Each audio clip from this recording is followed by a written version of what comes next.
Cendrillon n'était pas comme dans les contes habituels. Dès son plus jeune âge, elle détestait les talons hauts que sa belle-mère lui imposait. Pour elle, ces chaussures rigides symbolisaient un monde où il fallait marcher lentement, s'arrêter souvent, et surtout, ne jamais courir après ses rêves. Un soir, alors que la fête du prince battait son plein, Cendrillon trouva dans sa chambre une vieille pantoufle oubliée. Mais cette fois, au lieu de la regarder avec tristesse, elle eut une idée audacieuse. Elle murmura une incantation qu'elle avait apprise dans un vieux livre de magie trouvé chez elle.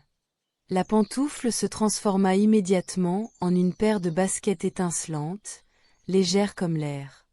Enfilant ses baskets magiques, Cendrillon se sentit prête à conquérir le monde. Elle courut dehors, traversa la forêt, monta des collines, avec une énergie et une liberté qu'elle n'avait jamais connues. Ses chaussures ne lui donnaient pas seulement la vitesse, elles lui insufflaient la confiance de ne pas suivre un chemin tracé, mais de tracer le sien. Elle atteignit le château, non pas pour séduire un prince, mais pour présenter ses inventions et idées sur la façon de transformer le royaume en un lieu plus juste et épanouissant pour tous.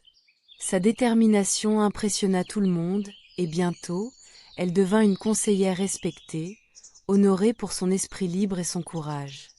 La vraie pantoufle, finalement, n'était pas celle qu'on porte, mais celle qui nous permet de marcher selon son propre rythme. Leçon de vie, il n'y a pas une seule façon d'avancer dans la vie.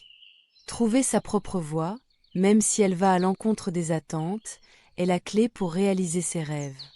Les chaussures qu'on choisit doivent avant tout nous permettre de courir librement.